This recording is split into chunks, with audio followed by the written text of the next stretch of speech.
So as you guys saw right there, I did lose that vertical jump battle.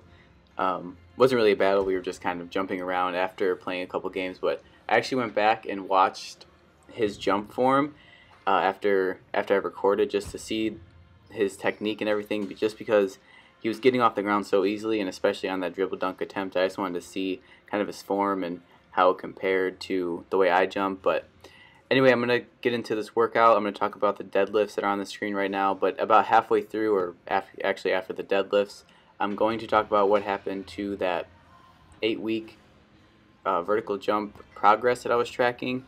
But to start off with these deadlifts, I did that first warm-up set with 225 and then put on 315. And I like to use chalk anytime I do deadlifts, just to kind of take away the worry of losing my grip or losing grip on the bar. And I also like to take my shoes off just to kind of grip the ground a little bit better and not have to worry about being too far forward or too far back on my heels. But I'm actually going to add a freeze frame to show you guys what position I get into right before I lift the bar off the ground. And you guys will see that I have tension pretty much all throughout my body, my arms, my shoulders, my lats. Everything is just tight and ready to explode, which you guys saw right there. And as I'm going through the movement, I like to make sure that my head is neutral, that I'm pushing through the ground, not pulling the bar with my arms, or using too much of my back, and then finally not arching my back as I'm going back down, or as I'm putting the bar back down on the ground. So that's pretty much the whole little checklist I go through before I actually perform a deadlift. But in the second set, I added 25s each side, and this is the weight I used to finish off this lift. So I finished off with 365 for the last 2 sets of 3, and that was pretty much it for the deadlifts. And just something else I wanted to talk about with the deadlifts was I've progressed with the weight if not every workout, every week with this exercise. So if you guys are doing this program, or really any type of program where you're just trying to gain strength, just really try to push yourself to add more weight to the bar, or if it's not a weighted exercise, just being more explosive with it, trying to focus on little things you can change with the techniques, or breathing, or just anything that you start to notice that you could improve, so that way you can actually improve the exercise and get more out of the workout as a whole. So that was pretty much it for the deadlifts.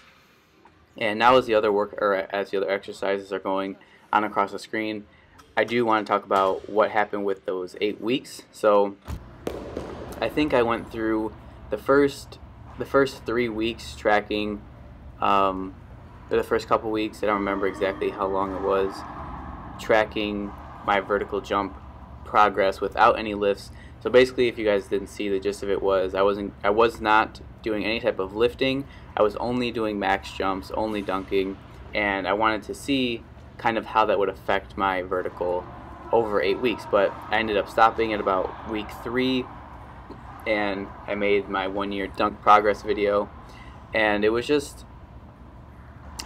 kind of a weird situation, because I think I just started to kind of get bored with that type of routine, where it was just the only things I was doing was jumping and dunking, and that was it. And it wasn't just that I was jumping and dunking and that was it. It was that I was just doing a max jump at a point for an extended period of time, and I would just keep doing that over and over and over again.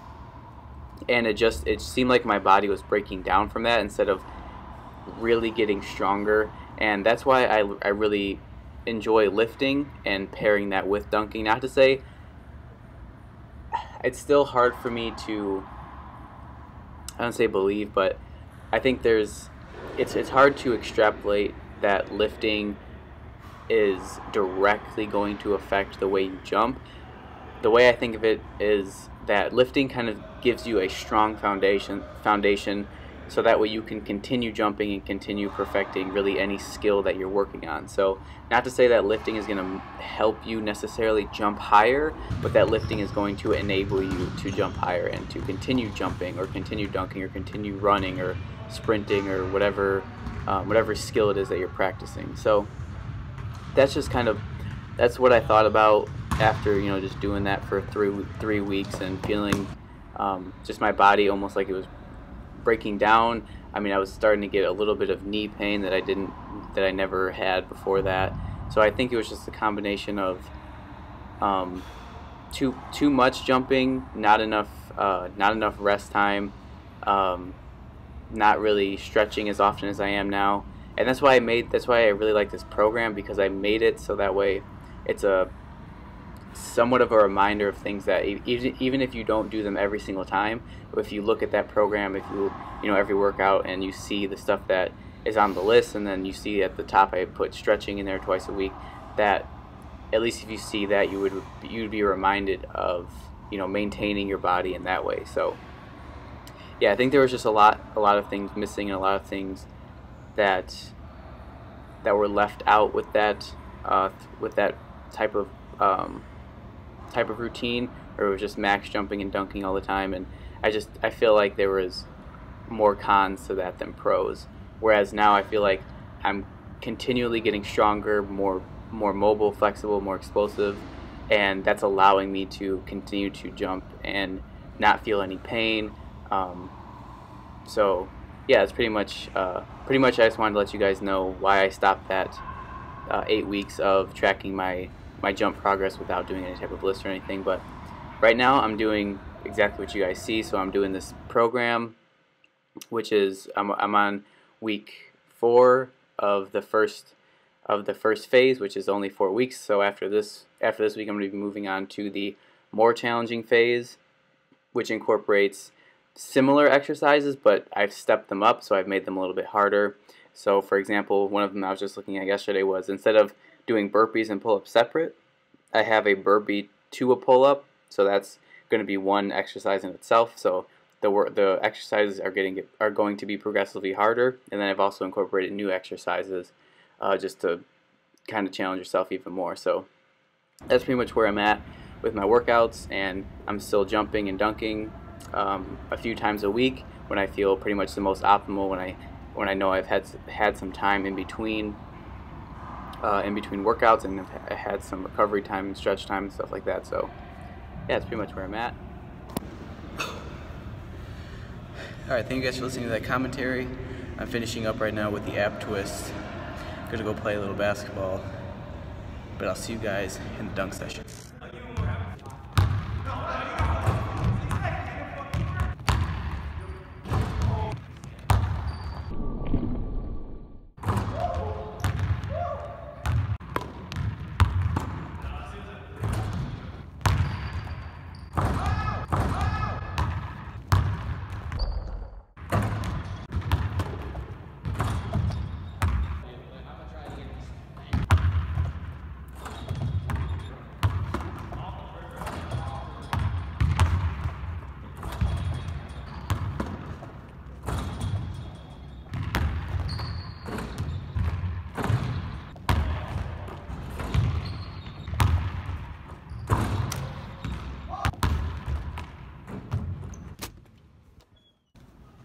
Alright guys, so I just got done dunking.